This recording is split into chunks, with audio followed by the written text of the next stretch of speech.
With us today is Garland Vance. He is a former leadership development pastor. He worked in a 9,000 person church doing leadership development and is a pastor.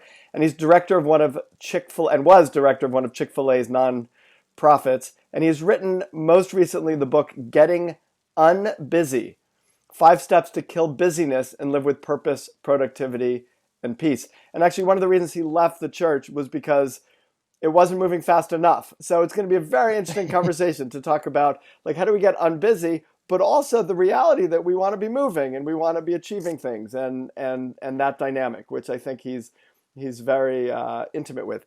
So Garland, welcome to the Bregman Leadership Podcast. Thanks, Peter. It's great to be here. Glad to have this conversation with you. So you wrote in the book early on, and this was a quote from someone else, like, I know I'm busy, but it's a good busy because everybody's busy. And I kind of feel that way too. And I understand how my busyness can be getting in my way, but I also have this sense of the usefulness of being busy. And there's this quote I remember that, if you want something done, ask a busy person to do it, because someone who's really busy, like, is prepared and they do things and they're on top of things and they get stuff done. So if you really want something done, ask a busy person to do this. So, but you're starting from a different premise, which is we have to get unbusy. So resolve those two things for me. Sure. So first, let's define what busyness is. Busyness is an overcommitment to too many good commitments.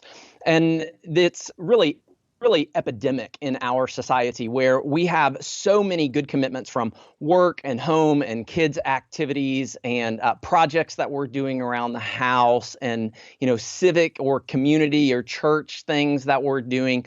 And we're so wrapped up in so many good things that we wake up exhausted and we go to bed exhausted.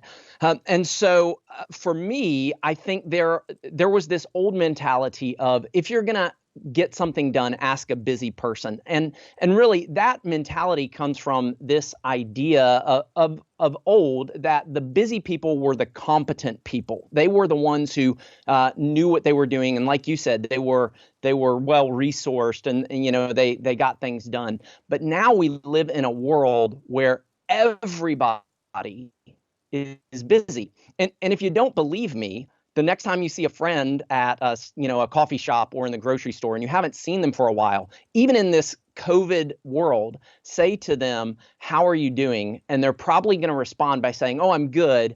I'm just really busy. So if everybody's busy, then we just need to ask everybody to do everything. And it just is not going to work that way. And it's interesting because what you're saying is we are living in this culture of busyness. And I don't know if it's just in the US or in other parts of the world as well, because I see some of it, but I also see some differences in other parts of the world. But it's this culture of busyness. And why? Why are we so busy right now? Right. I think that we are busy for a few reasons, and I call these in the book the inhibiting beliefs that keep us stuck in busyness. And there's primarily 3 of them. The first is this belief that I need to be more. We look around and, we see people who are more successful than us. We go into a bookstore and see all the books that tell us all the ways that we're not the best leader we should be, that we're not the best person, the best father, the best, fill in the blank.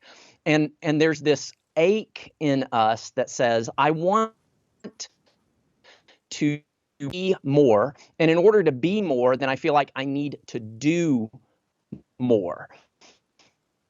And so we've been filters to make ourselves feel more important, to make us feel like we're achieving something and that our lives have significance. And then we have one more inhibiting belief. So there's, I need to be more, I need to do more. But the final one is, I need to get more. And it used to be that mentality was, I need to get more stuff, right? I need to buy a bigger house, a better boat, nicer cars. But more and more what we're seeing and hearing from people is that they want to get more experiences. So they're taking more vacations and doing more classes online, and just beginning to fill their lives with all of these good experiences. But when you add all of those together, they become overwhelming. Okay, so I completely fit into this category. Like I, don't want to miss out on stuff. I hear about something, it sounds really great. I go to a restaurant and I want to eat everything because it all sounds really great. And there is this sense of too much of a good thing is no longer good, and you have lots of great stories, and I like the one of your son eating sushi, and his sister was not there to eat it with him, so he ate the whole plate where normally he shares with his sister, and then he felt sick and never wanted to eat sushi again. Right. And so we do that with our time also, right? Right. And so I get that, and yet there's a truth to the reality that, like, what do you say no to? I remember in the movie years and years ago, Amadeus Mozart, where he played one of his composed pieces, and he was playing for the king, and the king says, that was really great, but it was a bit long. And Mozart said, okay, so which one of the notes would you have me take out?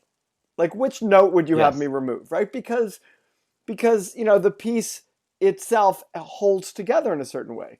And so I just wonder, it's almost a truism to say, be a human being, don't be a human doing. It's a truism to say you are enough just as you are, right? You don't have to be anything more. Right. And you come from a Christian spiritual background in which that's a premise, and yet it's we're all striving, and it's not a feeling that most of us have. Like, most of us want to be something a little different than what we are right now. Like, there's this also in the New Age world. There's this term of, like, you're perfect just the way you are. Everything is perfect, and yet we're trying to change things. So it's like we're perfect and we're trying to change. And so there's a tension and there's a dynamic to that. If I'm really enough, why would I do anything? If I really have accomplished enough, why would I do anything? So help me untangle the tension between these two things. Yeah, I think for me, one of the best ways that I have heard this expressed is actually by Brendan Burchard, who talks about the idea of content striving. And this didn't make it into the book, but it's been one that has really influenced me over the last year. So the idea of content striving is I can simultaneously with who I am and with what I have, and still say, I'd like to be more and I'd like to do more. The challenge with busyness is when we don't first begin to deconstruct what we're currently doing. So there's this exercise that I take people through called the Commit to Uncommit worksheet, in which you literally go through and identify all of the commitments you have and how much time they take, and then how you feel about those. And I just do 3 really simple categories of, I feel like it's a yeah, like I really love doing this. I feel like it's a nah, I don't enjoy doing this. I really hate it. It sucks the life out of me. And then there's this middle category that I call the meh. I don't feel good. I don't feel bad. It just exists. I think for most of us, what incredibly busy people do is we strive more and we add more to our plates without looking at what we're currently doing and asking the question, what can I take off of my plate to make room for this? So I give an example in the book that's really near and dear to my heart. As I was writing Gettin UnBusy, my wife and I started our own business, and we decided to move from Houston, Texas area to Knoxville, Tennessee. That was one of our kind of a long-term dream of ours. We love this area of the country. We wanted to move there. Well, I'm writing Gettin UnBusy as we're packing up our house, selling our house, looking for new houses. And I realized that I had to stop writing the book for a period of time to make space for this new goal that I was going to go after. And I put it on hold for 9 months, which is not easy to do. You've written books, putting something on hold for 9 months is not an easy task in and of itself. But by deconstructing that one commitment for a period of time, I was able to focus on moving our family, starting our new business, acquiring clients, all of the things that we needed to do, and then picked up the book with this fresh energy. So I think it's not that we want to tell people don't go after your big dreams and your high priorities. That's actually one of the major focuses of Getting UnBusy. But what we do want to do is say, you don't always have to add. A lot of times you need to deconstruct, you need to subtract first. So as I was thinking about this, and I was thinking about this very point that you make in the book, I was thinking about my investment philosophy. And there's a lot of research around, investment philosophies. And what Warren Buffett will say is, if you're not, basically what he'll say is, if you're not investing in me, invest in an index fund, right? And the idea behind an index fund is, I don't know which stocks are going to perform, so I'm going to buy an entire index. And however smart I think I am, however good a stock picker I think I am, I'm going to make mistakes. And when I narrow my choices and I do fewer and I invest in fewer stocks, the chance, yes, of one stock being amazing and outperforming everything else exists. So does one stock doing incredibly poorly and destroying my entire investment strategy. So a safer investment strategy is invest in everything and ride the tide of the growth of business. And I was thinking about this in terms of time, because I think one of the challenges is we don't know which stocks are going to perform. We don't know what we're working on, and if we knew that this 20%, right? It's this 80-20 principle, right? If we knew that this 20% was the one that was going to really bring us to our dreams and really achieve everything we wanted to achieve, then we could give up the 80%. But, if I wasn't scanning my email, I wouldn't have seen your email to me and then have you on the podcast and read your book. And right. So I could cut those things out, but I don't know what I'm missing. And I think that's an underlying challenge to people who are busy, is that It's not that we don't know what it is that we want to achieve, but we just don't necessarily know which of the actions and which of the books and which of the reading, etc., is going to get us there. How do you help us resolve that? Right. Yeah, so I would say you are 100% correct in the sense of there is this fear of missing out that drives us. I may be very clear on what my goals are, but which is the path that's going to get me there? So I'm going to go down 5 different paths at the same time and see which one ends up correct. What ends up happening, though, is I have less time, less energy, less attention to give to actually evaluate how things are going. And so I would say to a person who's coming with that is, would it work better? And I'm not saying it 100% would, but I would bet on it. Would it work better if you gave all of your attention to one of those paths for a brief period of time and evaluate the results of that? And if it works, you press into it harder. And if it doesn't, you begin to switch gears and focus your attention on another gear. The challenge that we're having at this time with busyness is we have exponential commitments and very limited capacity. Our time is limited, our energy is limited, our attention is limited. And so we end up scattering all of our time, energy, and attention among these different areas, which ends up paying lower dividends. So it's a great investment strategy when it comes to money. It's actually a pretty terrible investment strategy when it comes to time, because you're not only losing your time, you're also losing your energy every time. So one of the things that you're not saying that I think is true, that you're saying implicitly, but I want to say explicitly, is when we stop being so busy and we give up the pursuit of some of these things, not only is there a fear of missing out, but there's a reality of missing out. That we may miss opportunities. We may pursue the wrong thing. And what you're saying is, if you're finding that you're pursuing the wrong thing, you can pivot. It's not a decision set in stone. You haven't recovered that time, but you have your future time, and you can make those decisions. But the truth is that if we get unbusy, we're not just afraid of missing out, we're facing a reality of missing out. And that brings me to my next question, which is, in your view, what do we have to feel? What do we have to be willing to feel in order to get unbusy? Yeah, I think that's a really poignant question.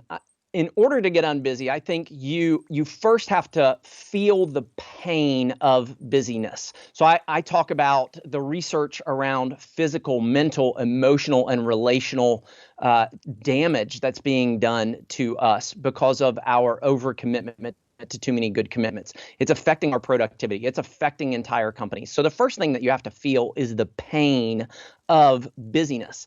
The second, I think, that you have to feeling you have to get unbusy is hope. Because the truth about busyness is an attempt to get more out of life by squeezing more into our lives. But the more and more and more we squeeze into our lives, the more exhausted we get, the more we really squeeze out of our lives. So there has to be a sense of hope that you have that by getting unbusy, by getting rid of some of our overcommitment, we're actually going to feel more alive than ever before. Why? One of the reasons is because you actually have the time to, as the old saying goes, to stop and smell the roses. Our lives are so filled with good commitments that we just rush from one to the next, to the next, to the next, and we don't have any time to appreciate what we're actually experiencing. So you do need to feel the pain of what busyness is doing to you, but also the hope of experiencing life where you actually get to experience life. Don't we also have to feel the vulnerability of potentially missing these opportunities, meaning feel the risk of saying, I'm actually not going to follow through on that experience. I'm actually not going to keep up with my neighbors. I'm actually, not going to, pursue that opportunity. That might have been an important opportunity, and I might make less money, or I might not be recognized, or I might just miss some really fun and interesting work that I could do because I'm not going to go to that meeting, or I'm not going to, pay attention to those emails. Yeah, that's really great insight, Peter, of yes, we do.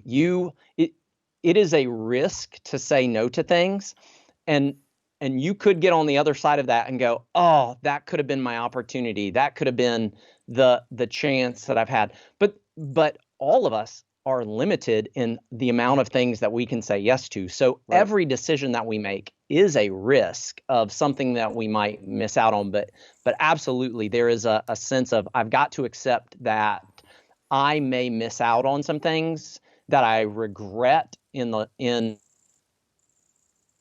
long run, that I'm so glad that I didn't do in the Right. long run. I might have to regret some things. I'm just going to repeat it because you went out there on the recording, but might have to regret some things that I'm going to end up not doing, but in the long run, it's going to be better off for me. That's what you're saying. Yeah, and there are gonna be some things that you would have said yes to that you say no to, and then end up being so thankful. You're not regretting that. Right. You're going, wow, I'm really glad I said Right. no to that opportunity because it turned south real fast. Right. Right. And you're also, what's hard is you're not always saying no to one opportunity in order to pursue another opportunity. If you're truly going to get unbusy, you're taking some opportunities and saying no to them in order to do nothing, in order to not Right. pursue an opportunity. That's what unbusy really means. When you talk about, creating 15 minutes between each appointment, it means you're going to have less appointments. And it's not just it's not making choices because your time is limited. It's making choices because your time is limited and you don't want to fill all of that time. So what are we avoiding by being so busy? What are the feelings that come up when we reduce our busyness that we may not want to feel? So I think a lot of people feel there's some interrelations of what we're feeling. But if you think about what happens when I have 15 minutes between meetings, or so one thing that I'm feeling, or that's easy to feel, is I'm wasting my time. And when we say that, what we're really saying is I'm wasting my life. This moment is never going to be here again. I'm missing out on something, or I'm not doing something. I must not be a productive member of society. So there's this feeling that I'm wasting my time. My life must not be important or significant. We've convinced ourselves that important and significant people have every moment of their calendar filled up. And so if I have a free moment, I must not be significant. And the other feeling that we're going to have is that is hard when you have free moments is this what I really want to be doing? Is this the life that I want to be living? Are these the dreams that I had? Did I dream of this, 60-hour a week drudgery in a company that I don't really care about? And if Gallup's reports are right, and 53% of people are disengaged at work, or however much it is. I mean, it's a huge number of people who are disengaged at work. When we slow down, we have to deal with the fact of, is this the life that I want to live, and how would I actually change it? Right. It sort of brings me to this question, because we do have to feel all those things. And one of the things I'm going to suggest, I'll suggest it now in case I forget, is in the time that you have between meetings, for example, or in the time that you open up by becoming less busy, one of the things I would suggest is actually spend some of that time feeling what you're feeling, because it's avoiding feeling that keeps us busy. What you're saying is, here are a number of things that we don't want to feel, and so we stay busy. I don't want to feel like how I feel in my current job. I don't want to feel like any number of things. And for each person, it's going to be unique. So spend some of that time feeling what you don't want to feel. And when you're willing to feel those things, you may feel less compelled to get busy in order not to feel them, because you realize you can feel them and it's fine. It's just a feeling. It's just a feeling. That's right. So here's a question that really came up for me, and it always comes up for me as I think about this stuff. You talked earlier about our inhibiting beliefs. And my question is, are our inhibiting beliefs really false? Like, it's fine to say my identity is not rooted in my achievements or accomplishments, but we live in a culture that really values our accomplishments. You want to be on this podcast because I've got hopefully because you've listened to it and you think, wow, this is a really interesting guy. But also because I've got a following. I've got tens of thousands of people who are listening to this. And so it creates opportunity. By accomplishing certain things, creates opportunities. We could say that people don't love us for what we accomplish, but they sure do like when we accomplish it, and maybe even a little more than they would when we haven't. So I want to be real honest about it's nice and it's hopeful in a sense to say these are limiting beliefs and they're not real. But my question to you, and I guess both as someone who's thought a lot about this, and on the spiritual side as well as on the material side, on the time side as well as you were a pastor, is it really true that those limiting beliefs are not true? So you cut out there for just a second. Sorry. So my question is it really true that our limiting beliefs are not true? Is it really true that my identity is not rooted in my achievements or accomplishments, or that people don't love me more because I've accomplished things? Yeah, so that's one of the reasons I didn't call those false beliefs, because they're not necessarily false, but they are keeping me trapped in busyness. They're inhibiting beliefs. And sometimes it's those inhibiting beliefs that have some validity to them, but my overemphasis of them, my overbelief in them keeps me trapped in overcommitment. So is it true that people will probably like me more if I accomplish things that help them? Yes, it is. But it's when I am so trapped by that belief that people only care about me because of the things that I accomplish, that I keep saying yes to commitment after commitment after commitment because they're asking me to do it. So we don't want to identify them as false beliefs. They're inhibiting beliefs that we need to replace with what I call empowering truths. And these are truths that actually help me say no to the busyness. And what are some of the empowering truths? Well, I take people through an exercise where they identify their own empowering truths. What I'll tell you for me is I had an inhibiting belief that my life, my significance was determined by the number of tasks that I accomplished. And what I had to come to my empowering truth that I replace that in is my significance is determined first by God, and second by the depth of my relationships that I have. And so there came a shift in my mind of it's not about checking 58 things off a task list. It's about giving my full attention to the people who I care about the most when I am with them and when I can be with them. Got it. So I want to go through a couple of quick tips now. Some things that I really like. So one of the things you said is default to no and defend your yes. And I really like that as a mind shift. Can you share it with us? Sure. So one of the bad habits that keeps us trapped in busyness is we default to yes and defend to no. And what that means is when somebody asks us to do something, our default answer is yes. But if we have to say no, we start defending it. Oh, I can't do that. My daughter has a soccer game that day, or I'm already on I have a meeting during that time. And as soon as we start defending that no, then people can come back to us and overcome those no's. They can say, well, we'll rearrange the time, or, you really should be there. It's important to your career advancement.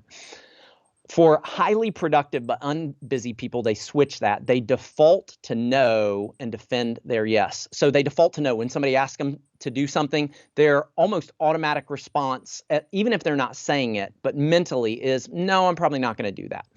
And then they defend their yes. They take time. Can I have 24 or 48 hours to think about this? They're careful with it. They think in terms of, if I say yes to this, what are the ripple effects? How much more of a commute am I going to have? How much more of my time is this going to take? So they default to no, and then they defend their yes by moving slowly, by moving carefully, and then by replacing some old commitment that they're no longer interested in with this new commitment that they're saying yes to. And in order to do that, and I'm going to keep coming back to this emotional courage piece, because I think this is a topic that's so central to emotional courage, so the willingness to feel.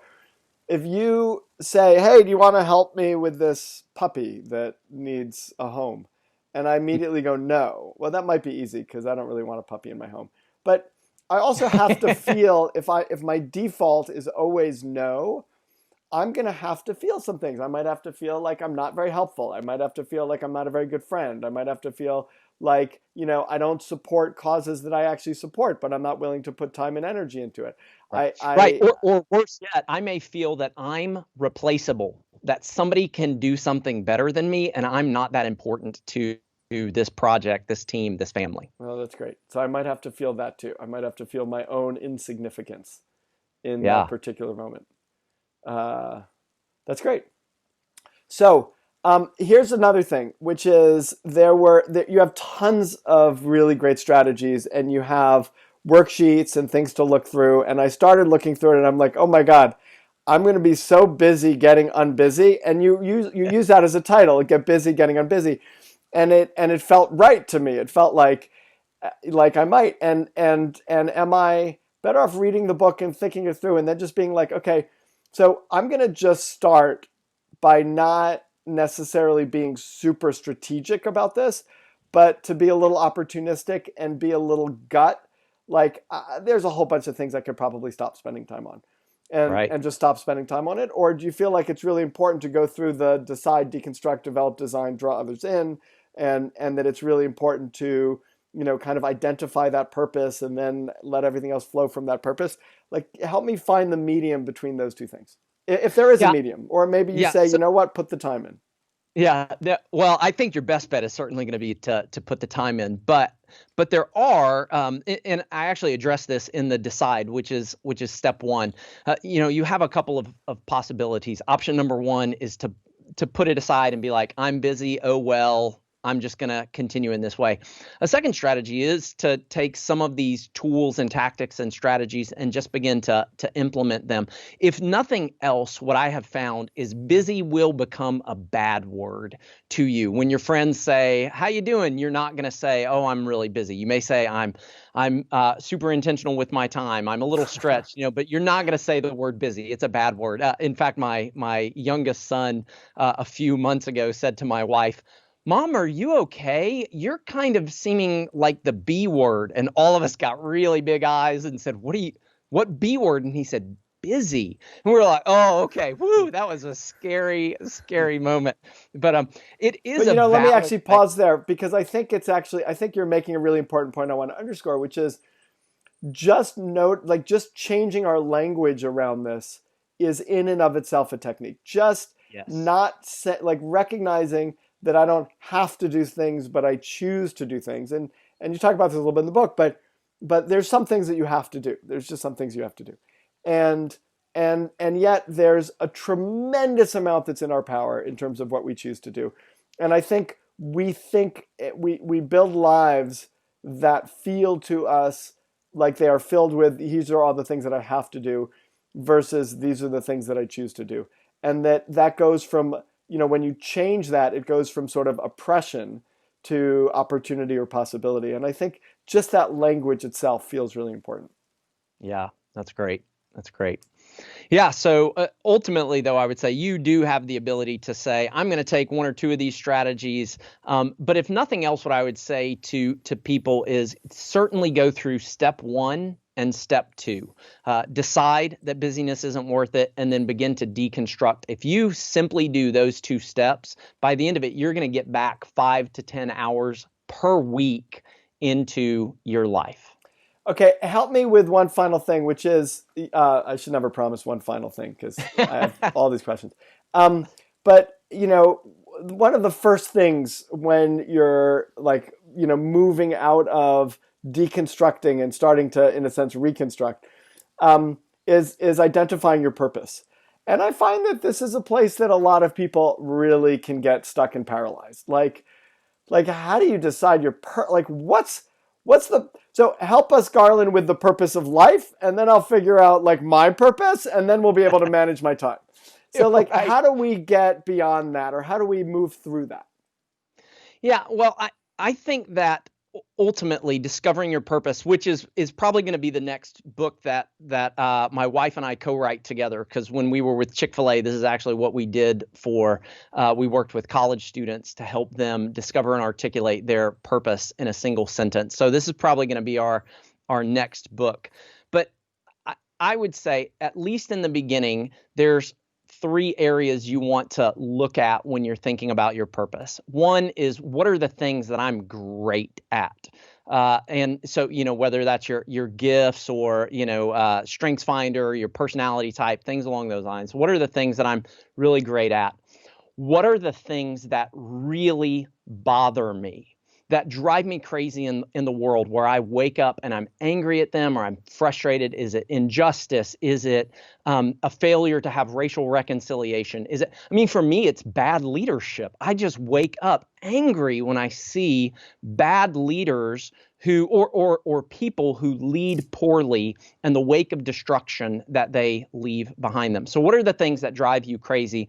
And then the third area to look at would be, how can I use my gifts to address those problems? That's not going to give you a perfect, rendition of your purpose, but it's at least going to give you some understanding of, here's how I'm gifted, here's what drives me crazy, and this is how I can use my gifts to address those issues. Right. It's great. It's that quote, God's calling is your greatest joy intersecting with the world's greatest need. And Yep. you're saying really personalize that. The world's Yes. greatest need is what ignites you in terms Right. of the greatest need. Right.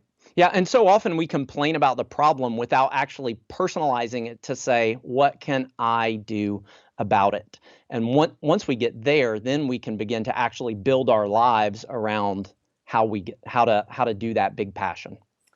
We have been speaking with Garland Vance. He has written most recently the book Getting UnBusy: 5 Steps to Kill Busyness and Live with Purpose, Productivity, and Peace. I hope you enjoyed it. And Garland, thank you so much for being on the Bregman Leadership Podcast.